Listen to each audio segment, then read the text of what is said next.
압도적 찬성으로 취임한 한동훈 국민의힘 비상대책위원장이 운동권 정치의 청산, 선민후사 실천을 강조하며 총선 불출마를 선언했습니다. 민주당은 윤 대통령의 공천 지령을 전달할 대리인이라며 평가절하했습니다. 김건희 여사 특검법으로 여야 전운이 감도는 가운데 국민의힘은 민주당이 입법 폭력을 강행한다고 비판했고 민주당은 28일 본회의 처리를 미룰 수 없다며 강경한 입장을 보였습니다.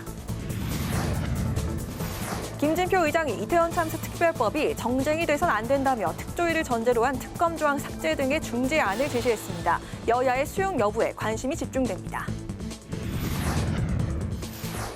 파워 인터뷰, 오늘은 각 상임위 활동을 통해 2023년 국회를 돌아보는 시간으로 공공기관의 해킹 시도를 막고 국가 기밀 정보를 보호하기 위한 방안은 무엇인지 살펴보고 국내 기업의 핵심 기술 유출을 막기 위한 실질적인 대책은 무엇인지 박덕흠 정보위원장에게 들어보겠습니다.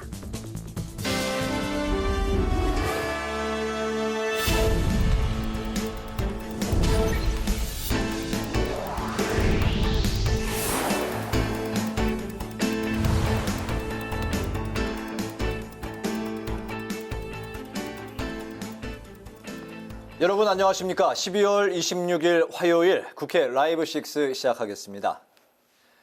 내년 총선을 이끌 국민의힘 새 사령탑에 한동훈 신임 비상대책위원장이 공식 임명됐습니다.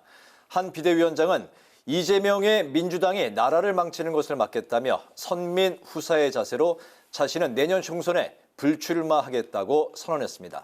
이낙연 전 민주당 대표는 오늘 정세균 전 국무총리와 만나 김부겸 전 총리를 포함한 3총리 회동을 추진할 수 있다는데 뜻을 모았습니다. 보도에 강민지 기자입니다. 전국일 투표에서 96%가 넘는 압도적인 찬성표를 받으며 한동훈 비상대책위원장이 김기현 전 대표 사퇴 13일 만에 국민의힘 지휘봉을 잡게 됐습니다. 수락연설에 나선 한동훈 비대위원장은 첫 일성부터 나라를 망치는 운동권과 강성 지지 세력을 청산해야 한다며 이재명 대표와 민주당을 저격했습니다. 또 자신은 내년 총선에 출마하지 않고 불체포 특권을 포기하기로 약속하는 사람만 공천하겠다고 공언하며 강력한 쇄신 의지를 드러냈습니다. 저는 지역구에 출마하지 않겠습니다. 비례로도 출마하지 않겠습니다. 저는 승리를 위해서 무엇을 다 하겠지만 제가 이 승리의 과실을 가져가지는 않겠습니다. 이제 한동훈 비대위원장은 비대위 구성에 본격 착수합니다. 당 내부에선 중도층의 표심을 이끌 젊은 세대들로 비대위가 구성돼야 한다는 목소리가 제기되는데 한 비대위원장은 우선 말을 아꼈습니다. 휴일 지나면서 마음 급하신 분들 많을 것 같은데 사실 저는 마음 별로 안 급합니다. 차분히 생각하고 저는 지금은 빠른 답보다 맞는 답을 내는 게 더 중요한 때라고 생각합니다. 다만 기자회견 직후 대표 비서실장에 70년대생 초선인 김형동 의원을 임명하며 세대교체 의지를 내비쳤습니다. 내일부터 한동훈 비대위원장의 공식 행보가 시작되는 가운데 내일 예고된 이준석 전 대표 탈당 기자회견이 한동훈 리더십의 첫 시험대가 될 것으로 보입니다. 더불어민주당은 한동훈 비대위원장을 향해 윤석열 대통령의 공천 지령을 전달할 대리인이자 김건희 여사를 지키기 위한 호위무사일 뿐이라고 일축하며 이재명 대표를 저격한 한 비대위원장을 비판했습니다. 어떻게 취임 첫 일성으로 그간의 국정 운영 실패, 무능과 무책임에 대한 반성 한마디 없이 제1야당 대표에 대해 모독과 독설부터 뱉습니까? 한편 민주당에선 당 쇄신을 요구하며 신당 창당을 예고한 이낙연 전 대표와 이재명 대표의 힘겨루기가 계속되고 있습니다. 이낙연 전 대표가 28일 예고된 이재명 정세균 회동에 앞서 오늘 먼저 정 전 총리를 만난 건데 이 전 대표 측은 적절한 상황이 조성되면 문재인 정부 3총리가 회동할 수 있다는데 의견을 같이 했다고 밝혔습니다. 이르면 이번 주 내 회동이 성사될 수 있다는 관측이 나오면서 비명계의 신당 합류 등으로 이어질 정치적 파장에 정치권이 촉각을 곤두세우고 있습니다. 하지만 이재명 대표는 비명계에서 주장하는 대표 사퇴와 통합비대위도 받을 수 없다는 입장인 것으로 알려졌습니다. 당이 엄청난 내용을 겪고 있고 그 내용을 해결할 현 지도부가 해결할 수 없을 것 같은 상황에 처했을 때 보통 비대위를 구성하지 않습니까? 그런데 지금 현재 그러면 우리 당이 그런 상태냐? 그런 상태가 아니죠. 대신 김부겸, 정세균 전 총리 등과 회동을 이어가며 통합행보에 집중하겠다는 방침인데 모레 예정된 이재명, 정세균 회동이 계파 갈등과 공천 잡음까지 터져나온 민주당 내홍을 잠재울 수 있을지 주목됩니다. 국회 방송 강민지입니다. 모레 국회 본회의를 앞두고 여야가 김건희 여사 특검법으로 정면 충돌하고 있습니다. 국민의힘은 총선용으로 기획된 악법이라고 비판했지만 민주당은 거듭 강행 의지를 다졌는데요. 민생 법안 처리를 위한 여야 2+2 협의체도 이렇다 할 성과를 내지 못하고 있습니다. 한규미 기자가 보도합니다. 여야가 오는 28일 더불어민주당 주도로 국회 본회의 처리를 앞둔 이른바 김건희 여사 특검법을 두고 대치를 이어갔습니다. 국민의힘은 김 여사 특검법이 국민 주권을 교란하는 악법이라며 민주당이 자극적인 정쟁을 시도하고 있다고 지적했습니다. 윤석열 대통령 내외를 모욕하고 이를 득표에 활용하겠다는 목적이 명확합니다. 대통령과 그 가족을 대상으로 자극적인 정쟁을 시도하고 있는 것입니다. 김 여사 특검법 수사 대상인 도이치모터스 주가 조작 의혹에 대해선 지난 문재인 정부에서 2년 이상 수사했지만 아무것도 나온 것이 없다며 다수 의석으로 입법 폭력을 행하는 것이라고 비판했습니다. 반면 민주당은 이미 특검법이 신속 처리 안건으로 지정된 만큼 28일 본회의 처리를 미룰 수 없다며 대통령이 거부권을 행사한다면 국민에 대한 거부라고 강조했습니다. 검사 시절, 법무부 장관 시절 말씀하신 대로 범죄가 있고 그 범죄에 대한 행위가 있다면 언제 어디서나 수사를 해야 되는 것이 국민의 상식입니다. 국민의힘은 거부권 협박 전에 먼저 국민의 목소리를 경청하라고. 이와 함께 민주당은 모레 본회의에서 오송 지하차도 참사와 최상병 사망 사건 등에 대한 국정조사 처리도 다짐했습니다. 여야는 민생법안 처리를 위한 2+2 협의체도 가동했지만 오늘도 합의에 이르지 못했습니다. 국민의힘은 민주당이 모든 상임위에서 2+2 협의체를 통해 논의하고자 한 법안들을 강행했다고 반발했고 민주당은 아직 법사위와 협의체에서 논의할 기회가 남아있다며 시급한 민생과제를 협의하자고 촉구했습니다. 국회방송 한규미입니다. 이태원 참사 특별법이 올해 안에 여야 합의로 국회 본회의 문턱을 넘을 수 있을지도 관심입니다. 김진표 국회의장은 이태원 참사가 정치 쟁점화돼서는 안 된다며 여야의 중재안을 제안하고 합의 소식을 기다리고 있습니다. 김동희 기자입니다. 김진표 국회의장은 이태원 참사의 진상규명과 재발 방지 조치를 실질적으로 해나가기 위해선 여야가 합의해 특별법을 처리해야 한다고 거듭 촉구했습니다. 이 엄동설안에 국회 밖에서 오체투지하면서 국민들 마음을 안타깝게 하고 계시는 이 유가족들의 간절한 호소이기도 합니다. 여야가 이 법안만큼은 합의 처리를 해서 이 유가족들의 이 상처를 좀 달래주고. 김 의장은 유가족과 국민의 상처가 묻어있는 이태원 참사가 정쟁으로 번져선 안 된다며 중재안을 냈습니다. 합의를 해야만 진상규명도 또 재발방지 조치도 확실하게 할 수 있고 그래야만 우리 사회 전체가 이거로 인한 그런 갈등 이거를 봉합하고 이제 이 이태원 사태에서 좀 치유될 수 있는 것이죠. 조사위원회를 구성하되 특검 조항을 빼고 법 시행 시기를 내년 4월 총선 이후로 연기하자는 겁니다. 특검과 같이 가면 그게 많은 경우 이 정치적으로 서로 공방을 벌이고 정쟁의 요소가 됐으니까 요것만큼은 특검 없이 하자. 여야가 조금만 더 협의하면 저는 합의가 이루어질 수 있다고 생각합니다. 국민의힘은 특별법의 특별조사위원회 구성 조항이 정치적으로 악용돼선 안 된다는 입장입니다. 그러면서 이태원 특별법처럼 사안이 민감하고 국민 분열 우려가 큰 법안은 무엇보다 여야 합의가 중요하다고 강조했습니다.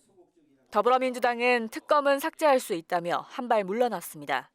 하지만 경찰과 검찰 수사가 제대로 안 됐으니 진상조사 특위를 꾸려 다시 조사해야 한다는 입장입니다.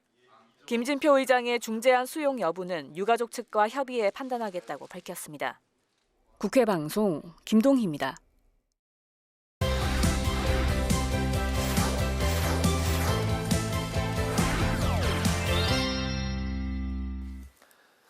네, 오늘 이슈픽 서완한 개건 기자와 함께 오늘은 한동훈 국민의힘 비대위원장 취임부터 다뤄보도록 하겠습니다. 서 기자 어서 오십시오. 네, 안녕하십니까? 네. 이제 법무부 장관이 아니라 이제 비대위원장이 된 한동훈 전 장관인데 정치인으로서 이제 첫 공식 일정을 가졌습니다. 보통 이제 그 연설문 같은 경우는 뭐 연설문 비서관이나 누군가의 도움을 받는 게 이제 보통인데 한 전 장관이 이 수락 연설문을 직접 썼다고요. 많은 또 이제 화제가 됐는데 이 부분에서 어떤 내용을 좀 주목해야 될지 좀 짚어볼까요? 네, 한동훈 위원장 이 전국 위원 제적 824명 중에 이 650명이 참여한 투표에서 이 627명의 찬성으로 이 압도적인 찬성을 받으면서 비대위원장 임명안이 가결이 됐습니다. 이 한동훈 위원장의 이 수락 연설문을 짧게 두 가지 키워드로 정리를 하면요, 이 운동권 청산과 이 정교한 정치로 정리를 할 수 있을 것 같은데요. 이 정교하고 박력 있는 리더십이 국민의 이해와 지지를 만날 때 나라가 발전하고 국민의 삶이 좋아진다고 확신한다라고 얘기를 했고, 또 지금은 소수당이지만 이 집권 여당인 만큼 정교하고 박력 있게 준비된 정책을 추진해서 실천해서 보여줘야 된다라고 강조를 했습니다. 네. 특히 지역구도 비례에도 출마하지 않겠다면서 선민 후사를 내세웠는데요. 함께 이 국회의원 불체포 특권을 포기하기로 약속한 분들만 공천할 것이고 어기는 분은 출당 등 강력 조치하겠다는 입장도 내놨습니다. 이 연설의 시작은 어렸을 적부터 하고 싶은 게 참 많았다라고 얘기를 했고요. 연설의 끝은 함께하면 길이 된다, 우리 같이 가보자라고 얘기하는 연설로 끝이 났거든요. 지난 주말 외부 일정을 전혀 잡지 않고 이 서울 모처에서 이 수락 연설문을 직접 작성을 하면서 동시에 이 비대위원 인선 구성에만 몰두를 했다고 합니다. 출범은 했지만 곧바로 비대위 체제로 넘어가는 것은 아닙니다. 최대 15명 규모의 비대위원 인선을 마무리해야 되는데 29일, 즉 이번 주 금요일까지 비대위원 임명 절차를 마무리한다는 계획으로 알려졌습니다. 네. 보통 이제 연설문을 이제 본인이 직접 쓰면 예전에 김대중 전 대통령, 노무현 전 대통령처럼 좀 천편일률적인 그런 표현이 아니라 국민 유권자에게 직접 확 와닿는 그런 표현들이 많이 나오는데 한동훈 비대위원장이 오늘 연설문도 많이 좀 이제 그런 직접적인 화법, 본인이 굉장히 당당하게 나아가겠다 그런 의지가 많이 담겼던 것 같습니다. 그동안 이제 출마에 대해서 여러 가지 설이 나왔었는데 불출마 선언으로 이제 그 이야기는 이제 들어가게 됐는데 어쨌든 그 취임을 하자마자 많은 이슈들 앞에 놓이게 됐습니다.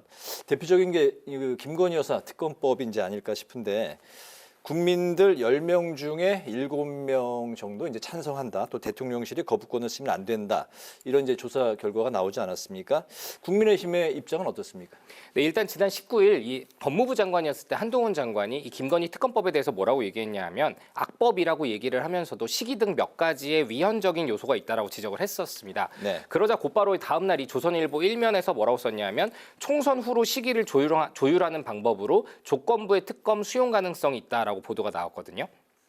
그러자 대통령실에서 이를 굉장히 불편해했다라는 얘기가 곧바로 나왔고 네. 한동훈 위원장도 20일 날 뭐라고 얘기했냐면 내가 어제 말을 너무 많이 했다라고 얘기를 하면서 신중한 네. 톤으로 말을 좀 낮췄습니다. 네. 그리고 오늘도 이 수락 연설문 이후에 관련된 질문이 나왔는데 이에 대해서는 총선용 압법이라는 데는 생각이 다르지 않다라면서 앞으로 고민해볼 부분이다라고 얘기를 했었거든요. 네. 이 대통령실과 정부, 국민의힘이 어제 오후에 이 서울 삼청동의 총리 공관에서 이 비공개 고위당정 협의회를 열고 이 거부권 쪽으로 이미 의견을 많이 모은 것을 반영한 것으로 보입니다. 하지만 앞서 말씀하신 것처럼 이 국민 여론조사 결과 등은 부담스럽죠. 특히 민주당은 계속 거듭 압박에 나서고 있는데요. 이 홍익표 민주당 원내대표는 오늘도 이 한동훈 비대위원장이 김건희 특검법에 대해서 어떤 입장을 가지느냐가 국민의힘 비대위의 운명을 결정짓는 중요한 바로미터가 될 것이다 라면서 특검법 수용을 거듭 촉구했습니다. 하지만 이 본회의에 올라간 김건희 여사 특검법을 좀 살펴보면 국민의힘은 일단 특검 추천권이 없습니다. 네. 그리고 관련해서 이 수사 결과 내용도 중간중간 브리핑을 할 수 있도록 해서 국민의힘 입장에서는 받아들일 수 없다라는 이미 자체적인 입장이 나와 있는 상황인데요. 윤재욱 대표 권한대행은 오늘 원내에서의 일이기 때문에 내가 책임지고 판단할 것이다 라고 거듭 얘기를 했거든요. 네. 이 김건희 특검법이 오는 28일 본회의 통과 가능성이 높기 때문에 29일 이후로 출범하게 될 비대위의 부담을 최소화하는 선에서 윤 권한대행 선에서 마무리하려는 것으로 풀이가 됩니다. 자기 선에서 이제 끊겠다. 네. 그 내일이 또 이준석 전 국민의힘 대표 탈당 뭐 이제 그 예정이 돼 있는 날인데 그렇기 때문에 이제 한동훈 비대위원장이 취임하자마자 이 전 대표에게 연락을 할 것이냐, 포용할 것이냐, 이제 포함해서 비윤계를 어떻게 좀 끌어안는 포용 리더십을 보일 것이냐 또 이 부분도 관전 포인트죠. 네, 그렇습니다. 이 취임 하루 만인 내일 이준석 전 대표의 탈당이 내일 오후 3시로 예정이 돼 있습니다. 네. 이 당 내에서도 이준석 전 대표의 신당 창당은 더는 주워 담을 수 없는 이제 상수로 보고 있거든요. 한동훈 위원장이 지난 21일 뭐라고 얘기했냐면 당을 가리지 않고 다양한 생각을 가진 사람들을 많이 만날 것이지만 특정한 사람에 대해서는 생각해 본 적이 없다라고 얘기를 했고요. 오늘도 이 수락연설문 이후에 나온 질문에서 똑같은 질문이 나왔을 때 똑같이 얘기를 했습니다. 특정한 사람을 정해두고 생각해 본 적은 없다라고 얘기를 했거든요. 네. 이 한동훈 위원장이 비대위 구성이라는 현안을 냅두고 이 탈당을 만류할 가능성이 크지 않다는 관측이 나오는 대목입니다. 그럼에도 이 비대위가 29일 전후로 구성이 완료가 되면 다음 주부터 가동이 된다라고 봤을 때 이 한동훈 위원장이 이준석 전 대표로 대표되는 이 비윤계와 어떤 관계를 맺어나가실 것인지에 대해서는 관심이 쏠리고 있습니다. 특히 이준석 전 대표를 놓고는 의견이 좀 나뉩니다. 이 김병민 최고위원은 이 이준석 신당이 언론의 주목을 크게 받기 어려울 것이다라고 평가절하했고 박수영 의원은 오히려 한동훈 위원장의 등판을 놓고 젊은 보수 시대의 도래라고 높게 평가를 했습니다. 하지만 김웅 의원은 이 수도권 선거 상황을 너무 쉽게 보면 안 된다. 이준석 전 대표를 만나는 시도라도 해야 된다라고 얘기를 했거든요. 네. 국민의힘 당 내부에서는 이 원내 현안이라고 뽑히는 김건희 여사 특검법을 포함해서 이 당정 관계의 재정립이 필요하다는 목소리가 나오고 있는 상황입니다. 때문에 이 한동훈 위원장이 어떻게 당과 정부와 대통령실의 관계를 정리할 것인지는 지켜봐야 될 것 같습니다. 네, 정치인은 이제 뭐 행동 하나하나가 다 이제 메시지이기 때문에 이준석 전 대표가 내일 뭐 탈당 뭐 하더라도 예정대로 어쨌든 한동훈 비대위원장이 액션이라도 연락을 취하는 모양새를 보이느냐 안 보이느냐 이것도 좀 국민들한테 다가가는 건 좀 그 느낌이 다를 것 같긴 합니다. 그 민주당에서도 공관위원장을 이번 주 중에 이제 선임을 하고 총선 행보에 본격적으로 이제 박차를 가한다는 계획인데 이제 공통적인 게 국민의힘과 민주당 모두 혁신과 통합 이 키워드를 갖고 있죠. 네, 그렇습니다. 이 늘 선거는 중요하지만 사실 이번 총선에서 민주당 선거가 가진 의미는 이 복잡하게 얽혀 있는 당내 계파 갈등을 어떻게 아우르느냐인 것 같고요. 그리고 그 가장 중요한 포인트 중에 하나는 공천관리위원장 선임인 것 같습니다. 이 내년 총선 공천 과정 전반을 아우르고 책임지는 이 공천관리위원장을 민주당은 이번 주 중에 선임한다는 계획입니다. 이 박성준 민주당 대변인이 지난 25일 뭐라고 얘기했냐면 28일까지는 이 쌍특검법 처리에 집중하는 분위기가 있다라면서 그 이후에 공관위원장을 선임하지 않을까 조심스럽게 예측한다라고 얘기를 했거든요. 네. 이 당 안팎에서는 이 공관위원장에 이 정세균이나 김부겸 전 총리나 혹은 불출마를 선언한 이 중진 의원 등 내부 인사가 적절하다는 의견이 나오고 있습니다. 하지만 친명계에서는 조금 반대하는 입장인데요. 오히려 혁신을 주도할 수 있는 외부 인사가 필요하다 이런 의견입니다. 그런 가운데 이재명 대표는 이 지난주 김부겸 전 총리에 이어서 이번 주 목요일에 정세균 전 총리와 회동을 합니다. 하지만 이 앞선 리포트에서 보셨다시피 정세균 전 총리는 또 오늘 오전 이낙연 전 민주당 대표와 조찬 회동을 하고 여러 정치 현안에 대해서 솔직한 의견을 교환했다라고 밝혔거든요. 특히 이낙연 전 대표와 함께 낸 입장문에서 뭐라고 얘기했냐면 적절한 상황이 되면 김부겸 전 총리를 포함해서 이 3총리 회동을 할 수도 있다라고 얘기를 했습니다. 네. 이낙연 전 대표 지속적으로 이재명 대표의 사퇴를 전제로 한 이 비대위 구성이 이루어질 경우에는 민주당과의 대화에 합의할 수 있다라고 얘기를 하고 있거든요. 이재명 대표는 오는 28일 이 정세균 전 총리와의 회동을 하게 되고요. 이 회동 후에 어떤 공관위원장 카드를 꺼내 들어서 이 민주당 내에 쇄신과 혁신 또 혁신과 통합의 메시지를 이재명 대표가 내려야 할 것인지 지켜봐야 될 부분인 것 같습니다. 네, 연말로 갈수록 정치권은 숨가쁘게 달려가고 있네요. 서원한 객원 기자와 오늘 이슈픽 다뤄봤습니다. 오늘 말씀 잘 들었습니다. 고맙습니다.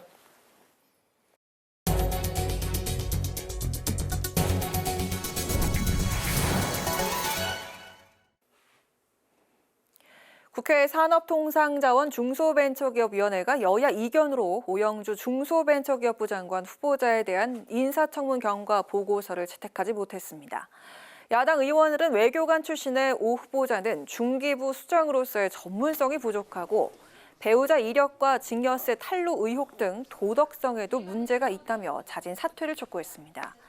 반면 여당 의원들은 외교부에서 중소기업 진흥 업무가 중요하게 다뤄지고 있고 배우자 이력 논란도 업무 적합 여부와 상관없다며 청문 보고서 채택을 반대하는 야당에 유감을 표명했습니다.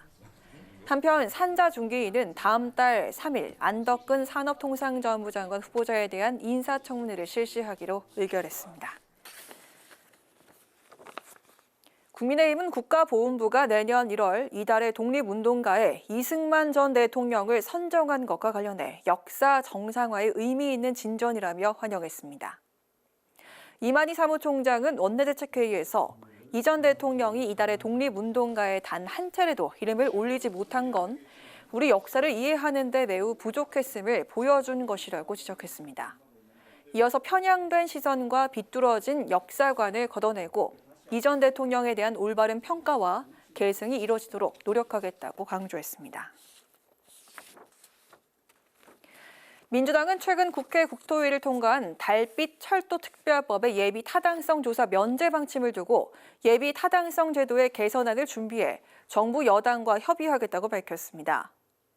홍익표 원내대표는 경제사업과 비경제사업, 수도권 사업과 비수도권 사업에 대한 예타 제도가 달리 운영돼야 한다며 이같이 밝혔습니다. 또 예타 면제가 재정의 건전한 운영을 위해 불가피한 측면이 있으나 기재부가 권한을 과도하게 남용하는 수단이 될 수 있다며 제도 개선이 필요하다고 강조했습니다. 국회 입법조사처가 지난 코로나19 팬데믹 상황에서 치러진 21대 총선 재외선거의 문제점을 고려해 인터넷 투표제 도입을 논의할 필요가 있다고 조언했습니다. 입조처는 보고서를 통해 인터넷 투표제는 직접 투표의 한계를 극복하고 투표 편의성을 높이는 등 선거의 디지털 차원에서 필요성이 제기되고 있다며 이같이 밝혔습니다. 입조처는 그러나 재외선거 인터넷 투표제 도입이 곧바로 투표율 상승으로 이어질 것이라고 예단할 수 없다고 지적하며 투표 정보 보안 강화와 유권자의 신뢰 확보가 전제돼야 한다고 강조했습니다.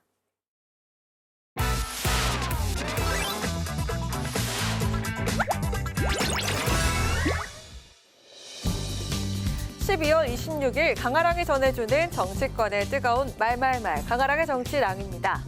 첫 번째 주제는 이준석 탈당 D-1입니다. 이준석 전 국민의힘 대표가 내일 오전 국회 소통관에서 기자회견을 열고 거취에 대한 입장을 밝힙니다. 이 전 대표는 최근 인터뷰에서 신당명은 가칭 개혁신당으로 하고 본 창당 시 사용할 이름도 정했다고 구체적 계획을 밝히기도 했는데요. 하지만 이 전 대표의 정치적 동반자인 천하용인의 신당 전원 합류는 불투명한 상황입니다. 저는 김용태의 정치를 하겠다라는 말씀을 드리고 싶고요. 당내에서 혁신을 이어나가야 된다는 생각이 오래전부터 강했어요. 저는 국민의힘을 떠날 생각이 없다. 당내에서 혁신하고 쓴소리 내는 것, 그것이 제 정치라고 생각합니다. 자, 그렇다면 천하용인에서 김용태 전 최고위원을 제외한 나머지 3명의 거취는 어떻게 될까요?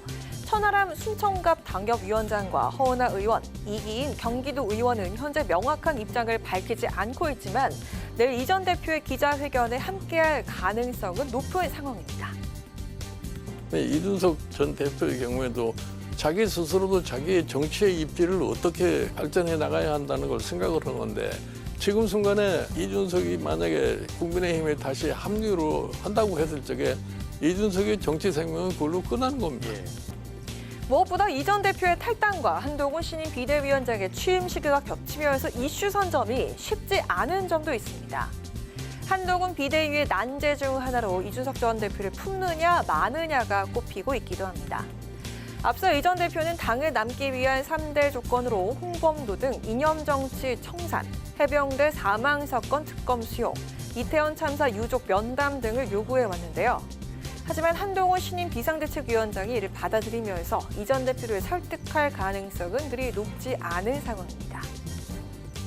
그동안 보여준 언행으로 인해서 이미 국민의 신뢰를 상실한 지 오래라고 판단합니다. 저는 인성 파탄적 면모를 보여준 특정 정치인을 붙잡고 말고를 가지고 청년 민심을 사로잡을 수 있다는 건 굉장히 잘못된 계산인 것 같아요.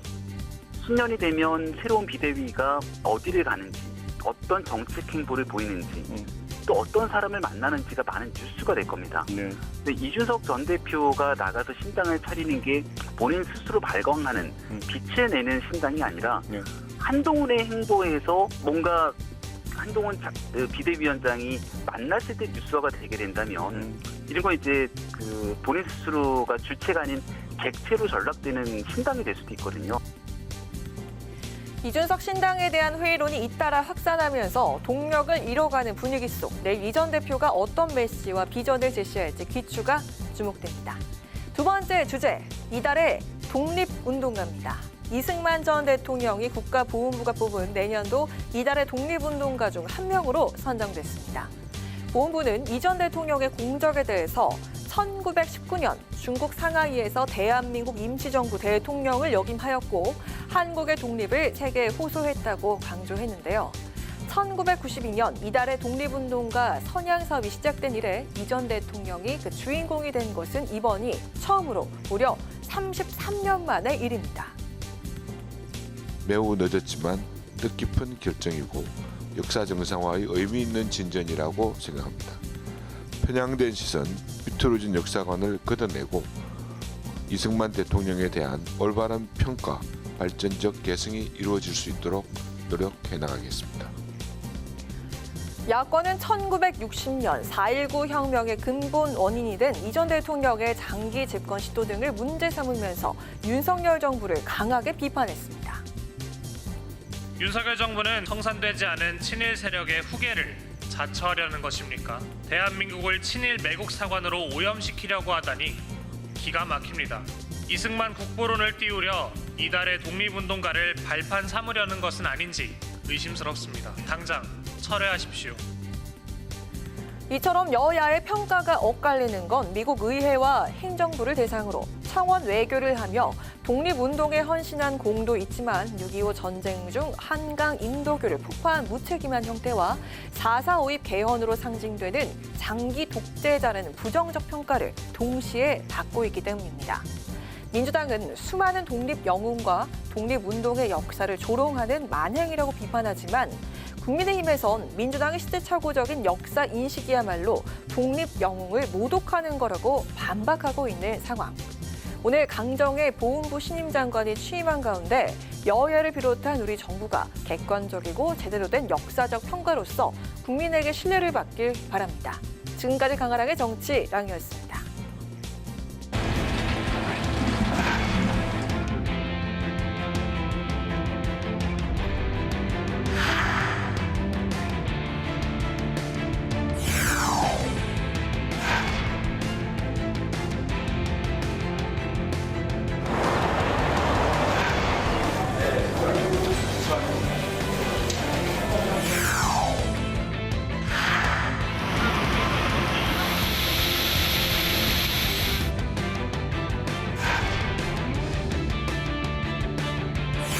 반도체라고 하는 것은 경제 산업뿐만이 아니라 안보 군사에 있어서도 아주 핵심적인 부분입니다.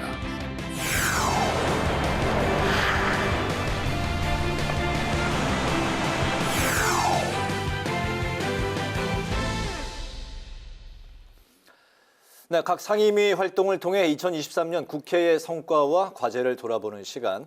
오늘은 국가기관의 주요 정보를 공유하고 보호하는 업무를 맡고 있는 정보위원회 순서입니다. 공공기관의 해킹 피해를 줄이고 총선 전 북한의 사이버 공작을 막기 위한 방안은 무엇인지 박덕흠 정보위원장을 모시고 말씀을 들어보겠습니다. 위원장님 반갑습니다. 안녕하세요. 네, 반갑습니다. 안녕하세요. 네. 우선 이제 축하드릴 부분이 있네요. 지난 10월에 대한민국 자랑스러운 한국인 대상 의정활동 부문 대상에 선정이 되셨습니다. 축하드립니다. 진심으로 축하드리겠습니다. 네, 감사합니다. 네. 올해 이제 1월부터 정보위원장을 이제 쭉 맡으셨으니까 이제 뭐 1년을 꽉 채우신 거네요. 네. 그 다양한 부처와 이제 정보를 공유하고 또 안보를 지키기 위해서 그동안 1년 동안 이제 다각도로 이제 노력을 하셨는데 연말을 맞아서 이제 정보위 활동에 대한 이제 소회부터 좀 들어볼까요? 저희는 이제 상임위들이 이제 모든 상임위지만 지금 이제 여소야대지 않습니까? 그러다 보니까 저희 상임위도 마찬가지로 우리 민주당에서 과반 2석 이상을 차지하고 있기 때문에 이제 어려운 점이 많이 있었죠. 그렇지만 이제 그 이견 차이가 또 특히나 우리 안보에 대해서는 보수와 진보가 상당히 또 이견 차이가 많은 곳입니다. 저희 상임위는. 네. 그렇기 때문에 어려운 점이 많이 있었는데 이견을 이렇게 좁혀나가는 것이 쉬운 건 아니죠. 그렇지만 우리 여야 의원들을 잘 추스리고 서로 타협하고 조정을 이렇게 해서 네. 그래도 저희는 이제 위원회에서 큰 소리 안 나오면서 1년 동안 위원회를 잘 이끌었습니다. 그래서 우리 여야 의원님들한테도 정말 고맙다는 말씀을 이 자리에서 드리고 앞으로 남은 임기에도 서로 큰 이견 없이 이렇게 조율을 하면서 다 타협점을 찾아가면서 했으면 좋겠다. 그런 말씀을 드리고 싶습니다. 네. 네. 올해 정보위에서는 그 사이버 안보가 중요한 이슈였습니다. 네. 특히 그 북한, 중국, 러시아에서 우리 안보기관에 해킹을 여러 차례 그 시도를 해서 논란이 됐었잖아요. 네네. 네. 그 국내 공공기관 해킹 시도는 상반기 동안 일평균 137만여 건으로 지난해보다 15% 정도 네네. 늘어난 것으로 알려졌는데요. 네. 이렇게 그 국가 기밀 정보를 보호하기 위해서는 어떤 대책이 마련돼야 할까요? 근데 이제 말씀하신 대로 북한의 해킹은 정말 일상화가 돼 있습니다. 그리고 지금 이제 미국에서도 안보 이제 유엔에서도 네. 지금 북한에서 해킹을 해가지고 우리 가상화폐를 이렇게 이제 탈취해서 2조 이상이 이렇게 탈취했다는 보도가 나왔거든요. 네. 그런 것을 보면 정말 이 해킹에 대해서는 상당한 우려를 금할 수가 없죠. 저희들도 그래서 이제 우리 정부에서는 이제 늘 일어나는 일상생활이기 때문에 또 좀 해이해질 수가 있지 않습니까? 근데 이것은 잘못되면 엄청난 국가적인 그런 재앙이 올 수가 있다고 생각을 하고 그래서 미국, 일본, 뭐 중국들도 이미 사이버 안보를 국가 차원에서 이렇게 관리를 하고 있어요. 그래서 저희들도 이제 범정부 차원에서는 사이버 안보 컨트롤 타워를 이렇게 둬야 된다 이렇게 해서 종합적으로 이렇게 이제 관리하는 그런 시스템을 만들어야 될 것 같다는 생각을 갖고 있습니다. 그래서 지금 사이버 안보 기본법이 이제 제출이 되어 있습니다. 네. 그래서 그것을 여야가 같이 법안을 내놓고 있는데 그 부분이 빨리 통과되도록 노력을 해서 정말 이 컨트롤 타워를 만들어서 우리 안보에 대한 그런 해킹 관련 또 사이버에 관련 여러 가지 문제가 있는데 그 부분을 같이 풀어나가야 된다는 생각을 갖고 있습니다. 네. 방금 이제 뭐 자막에 말씀하시는 도중에 자막에서도 북한, 중국, 러시아의 이제 국내 공공기관 해킹 시도 뭐 이런 이제 이야기가 나왔는데 특히나 이제 내년 4월이 이제 중요한 우리 국내 정치에 이제 총선이 있기 때문에 그렇죠. 이제 북한의 대남 사이버 공격이 한층 더 좀 본격화되고 치열해질 것으로 예상이 되고 있는데 특히 이제 북한 사이버 공작의 핵심 역할을 이제 맡아왔던 김영철 전 북한 노동당 네, 네. 대남비서 이번에 그 통일전선부 고문으로 이제 복귀를 네, 그렇죠. 해서 예. 이게 이제 또 내년 총선을 위한 포석이 아니냐 뭐 이런 이제 또 이야기도 나오고 있습니다. 총선 전에 이제 북한의 사이버 도발을 막기 위한 대책 어떻게 세워야 될까요? 지금 저희가 이제 그 북한에서 해킹 시도가 있다고 그래서 우리 국정원에서 보고가 있었습니다. 네. 그래서 이번에 이제 10월인가요? 그때 국정원과 한국인터넷진흥원, 그다음에 선관위가 합동으로 이렇게 보안 점검을 했습니다. 그 결과에 이제 일반적으로 해킹 조직들이 사용하는 수법으로 선관위 내부망 해킹이 이렇게 가능하다 이렇게 결론이 나왔거든요. 그래서 이제 결국은 우리가 그런 선거라는 것은 정말 중요한 거 아니겠습니까? 네. 개표에 따라서 이제 결과가 뒤집힐 수가 있기 때문에 정말 중요한 거라고 생각을 하고 그래서 사전 투표나 이렇게 개표 결과가 이렇게 조작될 가능성이 많이 있죠. 그래서 이것은 북한에 있는 해커들이 마음만 먹으면 얼마든지 해킹을 할 수 있다고 판단을 한 겁니다. 보안 점검 결과.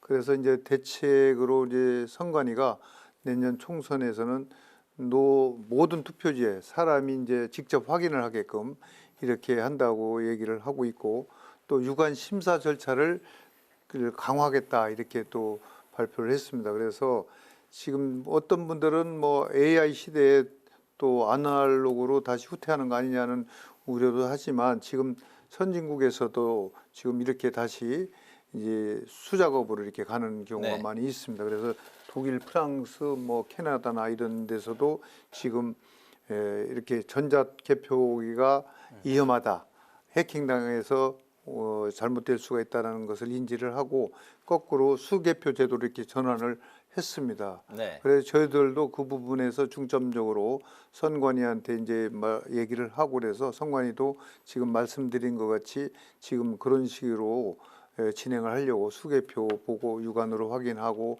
이런 점검 절차를 거쳐서 아마 내년 총선 결과는 좀 발표가 상당히 늦어질 수가 있다고 수개표를 하기 때문에. 예, 그렇기 때문에 그런 점이 지금 저희들이 계속적으로 얘기를 하고 있고 지금 선관위도 그 중요성을 알고 그렇게 진행을 하려고 하고 있습니다. 네. 기사를 보면 참 속상한 소식이 있습니다. 올해는 국내 기업 출신 임직원들이 해외 우리 그 핵심 기술을 유출하는 문제가 정말 끊이지 않았거든요. 심각하죠, 지금. 네, 예. 너무 속상한 문제인데 최근 5년간 기업 피해 추산액이 25조 원에 달하고 적발되지 않은 건을 합치면 훨씬 더 많을 거라고 생각이 들거든요. 네네. 반도체나 디스플레이 등 우리 국내 기술 유출을 막기 위한 강력한 대안 좀 없을까요? 근데 이제 이 문제가 지금 뭐 문제만이 아니라 쭉 누적된 그런 상황이 있거든요. 네. 그래서 지금 이제 우리 방첩사, 옛날 보안사, 그리고 정보사, 또 우리 국정원, 경찰 다 같이 이제 이런 유출 문제를 가지고 상당히 고심을 하고 회의도 몇 차례 하고 저도 이제 보고를 받았는데 이게 이제 선진국 사례를 보면 미국 같은 경우에는 스파이법, 경제 스파이법이 이렇게 제정이 됐습니다. 그래서 해외 유출 가능성이 이렇게 있는 산업기술 경제 정보를 단순히 기업한테만 맡기지 않고 이제 국가에서 관리를 하는 거죠.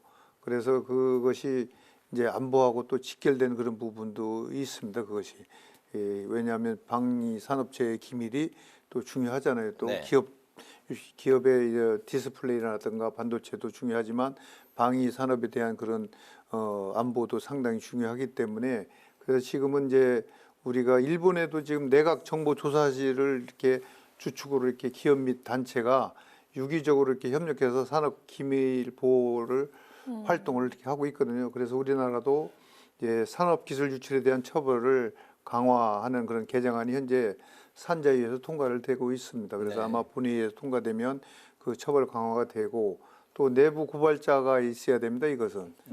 그래서 내부 고발자가 나올 수 있도록 좀 제도를 좀 만들어서 보호하면서 그 내부 고발자가 이거 나올 수 있도록 우리가 유도를 하고 또 핵심 인재들에 대한 처우 개선도 또 중요한 거라고 저는 생각하고 그런 부분에서 우리가 집중적으로 해야 된다 이런 말씀을 드리겠습니다. 기술 유출을 막기 위한 이제 방안을 말씀하셨는데 더불어서 개인정보 유출 문제도 이제 심각한 상황이에요. 그 지난달에 국내 이제 가장 큰 스크린 골프 업체 골프존에서 골프존이죠. 회원 200만 명의 정보가 이제 유출이 된 그래서 이제 논란이 됐었는데 지난 3년 동안 국내 기업이 고객 개인 정보를 유출해서 시정 조치를 받은 사례가 총 200건이 넘어 201건에 이제 달했고 여기에 이제 주민등록번호, 계좌번호까지 이제 등록이 돼 있기 때문에 정말 절대 유출돼서는 이제 안 될 그런 문제인데요. 개인 정보를 보호하기 위한 그 대책은 어떻게 좀 다른 각도에서 지금 보완책이 마련되고 있을까요? 그래 지금 말씀하신 대로 지금 이제 온라인상에서 개인 정보 유출 사태가 엄청나게 많아지고 있지 않습니까? 아차하면 이게 다 유출이 되는 겁니다. 지금 그래서 얼마 전에는 이제 챗 GPT까지 이제 개인정보 유출에 대한 문제가 이렇게 제기되면서 저 고도화된 그 AI 해킹에 등에서 이제 악용될 소지가 많다 이렇게 해서 지금 우려들을 많이 하고 있습니다. 그래서 저도 이게 이제 문제를 좀 인지하고서 개인정보 유출한 기업의 과태료 이런 걸 상향을 하고 또 제재를 강화를 해서 그 개정안도 저도 제출을 했습니다. 그래서 현재 이제 상임위에서 논의 중인데 이제 개인정보는 규제뿐만 아니라 우리가 관리 주체, 정보 주체가 관리하는 것이 제일 중요하다고 봅니다. 그래서 국민이 개인정보를 이렇게 대량으로 다루는 기업, 공공기관 이런 분들이 정말 경각심을 갖고 소극적인 인식을 탈피해서 교육으로 통해서 정말 경각심을 갖고 이것이 이제 직원 교육을 또 강화해야 된다 이런 말씀을 드리고 이 접근에 대한 그런 취약점 과하다 싶을 정도로 저희들이 이 안전 조치에 이렇게 노력을 해야 된다. 저는 이렇게 보고 있습니다. 네. 네. 그리고 여야가 지난 8월에 그 정보위 전체 회의에서 이 회의 공개 여부를 두고 또 공방을 벌였습니다. 그랬었죠. 네. 국민의힘 측에서는 이게 이 정보위가 국정원 현안 보고가 이루어지기 때문에 네. 안보와 직결이 된 만큼 비공개로 계속 유지를 해야 한다는 입장인 반면에 또 민주당은 국민의 알 권리 차원에서 회의를 공개로 전환하고 또 보좌진도 배석을 해야 한다 이렇게 네. 맞섰습니다. 그렇게 했었죠. 네, 저희가. 의원님 생각도 좀 궁금하고 그 이후로 어떤 상황인지도 궁금한데요. 그래서 네. 이제 정보위를 여는 자체는 사실은 공개로 할 거냐, 비공개로 할 거냐를 투표로 하게 돼 있어요. 투표로요? 예. 네. 그래서 과반 찬성을 하면 공개를 하게 돼 있습니다. 지금 법으로도. 네. 예, 그렇게 돼 있는데 보통 이제 제가 지금까지 회의를 진행하면서 꼭 이제 회의를 이제 서두에 시작을 하면서 중간에 이제 안건이 올라오면 이거를 공개로 할 거냐, 비공개로 할 거냐를 물어보고 네. 과반 좀 찬성을 하면 이제 비공개로 이렇게 진행을 하죠. 그렇게 하고 있는데 특히 이제 보좌진 배석 문제는 이제 그때 보좌진을 다 배석을 하자. 그렇게 이제 얘기가 야당에서 나왔었는데 제가 중재안으로 그렇다 하면 우리 여야 간사 보좌진, 보좌관 한 명씩 그리고 상임위원장 한 명에서 3명은 참석을 시키고 그 3명에 대해서는 비밀 취급인가를 조사를 해서 득한 후에 그 사람들에 대한 또 여러 가지 보안 사항을 하는 것으로 하고 이렇게 3명만이라도 이렇게 하자는 중재안을 냈는데 그 중재안도 또 잘 안 됐어요. 안 됐구나. 네. 그런데 이제 저 개인적으로 생각은 이제 국가적으로 중요한 부분은 있죠. 있는데 그 정도 보좌진은 사실은 이제 여야 간사 또 그 상임위원장 이 정도는 이제 같이 이렇게 참여를 시켜서 비밀 취급 인가를 득한 후에 그 사람들한테 또 이제 서약서 같은 걸 받아가지고 보안에 대한 그 인식을 강화시킨 다음에 또 처벌 조항도 만들어가지고 하면은 되지 않을까 하는 제 개인적인 생각은 그렇습니다. 그래서 이제 어떻게든 이것도 여야가 합의를 봐야 되는 거기 때문에 여야 합의해서 그것이 좀 결론이 안 나가지고 지금 미뤄지고 있는 그런 미뤄지고 상황입니다. 있는 상황이군요. 자, 이번에 그 의원님의 이제 총선 출마 계획을 여쭤볼 텐데요. 지난 3일에 요맘때 되면 이제 뭐 그 정치인들의 출판 기념회가 이제 러시를 이루고 있습니다. 의원님도 이제 지난 3일에 박덕흠의 물이 가는 길 출판 기념회를 이제 열으셨었죠. 이 책 안에는 의원님이 이제 그 전에 서울시 이제 토목직 이제 공무원 시절부터 또 삼선의 이제 국회의원이 되기까지 그렇죠. 이제 과정, 또 지역 구민에게 붙이는 편지 등이 이제 이 책 안에 담겨 있는데 지역구에 있는 그 옥천 사무소에서 4선 출마 의지를 이제 밝히셨습니다. 총선이 이제 한 3개월 10일 정도 남았죠, 100일. 100일 정도 남은 100일, 거죠.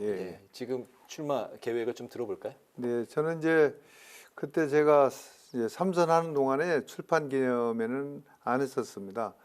근데 이제 사실 여러 가지 정치를 하면서 이렇게 경험을 해보니까 이제 마지막이 될지도 모르는 그런 부분이 있어서 이게 출판 기념회를 우리 주민들한테 좀 알려서 주민들이 좀 그동안 우리 활동을 했던 그런 부분도 좀 알면 좋겠다 이런 취지에서 그래서 제목도 책이 물이 가는 길이라는 것은 정치의 뜻이 담겨 있습니다. 이게 물이라는 게 이제 법치잖아요. 저희가 법자를 보면 삼수변 물숫자에다가 이제 있거든요. 그래서 이것이 물이 사실은 가는 길이 민심이다. 저는 이렇게 생각을 하고 그래서 이제 물이 가는 길을 따라서 가면 민심을 따라서 간다는 것을 알리고 싶었어요. 그래서 저는 출판 기념을 했는데 그래서 뭐 이제 보통 국회에서들 많이 하는데 저는 지역에서 지역민들을 위주로 하려고 그래서 출판 기념회를 가졌는데 또 한 3천여 명이 이렇게 오셔가지고 또 동료 의원들도 많이 오시고 그래가지고 상황회에 끝나가지고 저한테는 큰 도움이 됐던 것 같습니다. 그래서 우리 동남 4군 주민들한테도 저를 한 반 정도 이상은 저를 못 보고 가셨어요. 아니 지금 그래갖고, 보니까 되게 대규모로 행사가 진행된 것 같습니다. 네. 많은 분들이 오신 것 같은데요. 네. 영상에서 나오는데. 아 그래요. 그래서 제가 그분들한테는 정말 미안하죠. 왜냐하면 가수 태진아 씨도 모습이 그러네요. 보이네요. 예. 네. 보러 왔는데 이제 못 봤으니까 저는 주민들한테 정말 미안하고 송구스럽고 또 와주신 분들한테는 또 이 자리를 빌어서 진심으로 감사 인사를 드리고 싶습니다. 예, 어쨌든 제가 이제 처음 왔을 때와 이제 12년이 됐는데 그때와의 차이점은 상당히 많이 변해 있다 이런 말씀을 드리고 싶고 제가 이제 토목건설 출신이다 보니까 교통 인프라에 대한 생각을 많이 갖고 그쪽에 사업을 많이 치중을 했어요. 그래서 지금 현재 진행하고 있는 이제 영동에서 진천 간 이제 민자 고속도로도 지금 용역을 하고 있고요. 네. KDI 용역 결과가 나오면 이제 좋은 성과가 있을 것 같고 또 영동에서 대전 간 이제 광역철도 문제도 옥천까지는 지금 설계를 하고 있거든요. 그런 문제 등등 여러 가지를 제가 많이 했는데 어쨌든 좀 많이 변한 것 같아요. 인프라가 우리 SOC 사업을 많이 해서 네. 여러 가지 인프라가 교통망이 상당히 좋아져서 앞으로 이제 그걸 좀 마무리하고 싶은 생각도 들고 그래서 어쨌든 제가 사선을 도전을 그렇게 하게 됐다는 그런 말씀을 드리고 주민들이 또 그거는 있어요. 좀 부지런하게 한다. 또 이 일을 열심히 한다. 그래서 일은 잘한다 소리 평을 사실 듣고 있습니다. 네. 그래서 그것이 저한테는 큰 저한테 감동을 주는 그런 부분이 있거든요.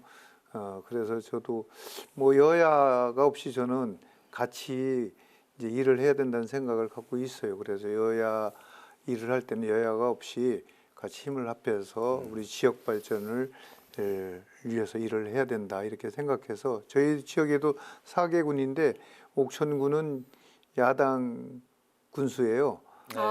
네. 처음에 제가 갔을 때는 3개군이 다 야당이었었는데도 불구하고 이제 제가 당선이 됐었는데 어떻게든 이제 그런 걸 떠나서 저는 이제 여야를 어우르면서 일을 하는 데는 지역을 발전시키는 데는 여야가 따로 없다 해서 지역에서도 운동화를 저는 이쪽 끈이 빨간 운동화 또 한쪽은 파란 끈을 실은 운동화 이렇게 해서 음식점에 가면 이제 이 짝짝이라고 하면서 근데 빨간 이게 끈매인 걸 막 찾는 분들이 계세요. 제 신발 이제 찾는다고. 제 의미군요. 예. 네. 그렇게 해서 다니고 있습니다. 그래서 어떻게든 이제 열심히 해서 우리 지역 발전 빨리 앞당기는 데 노력을 하려고 이렇게 하고 있다는 말씀을 드리겠습니다. 네. 자, 오늘 마지막으로 21대 국회가 마무리될 때까지 남은 기간 동안 그 정보위원장으로서 추진하고 싶은 과제가 있다면 오늘 그 또 정보위원장으로 모셨으니까요. 네, 남은 과제 있으면 말씀해 주시기 바라겠습니다. 네, 지금까지 이제 우리 무탈하게 이제 정보위원회를 잘 끌어왔거든요. 왜냐하면 큰 충돌 없이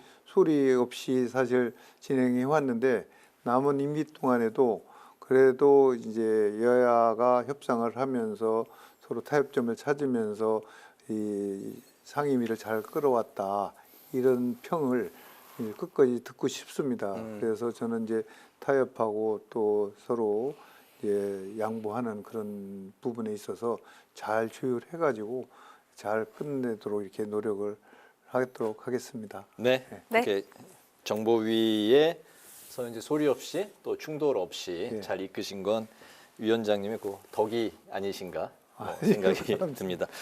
이제 오늘 마무리를 할 시간인데요. 각 상임위를 통해서 2023년 국회를 돌아보는 시간. 오늘은 박덕흠 정보위원장을 모시고 말씀을 들어봤습니다. 오늘 말씀 아주 잘 들었습니다. 고맙습니다. 감사합니다. 오늘 국회 라이브 6 여기까지입니다. 시청해주신 여러분 고맙습니다.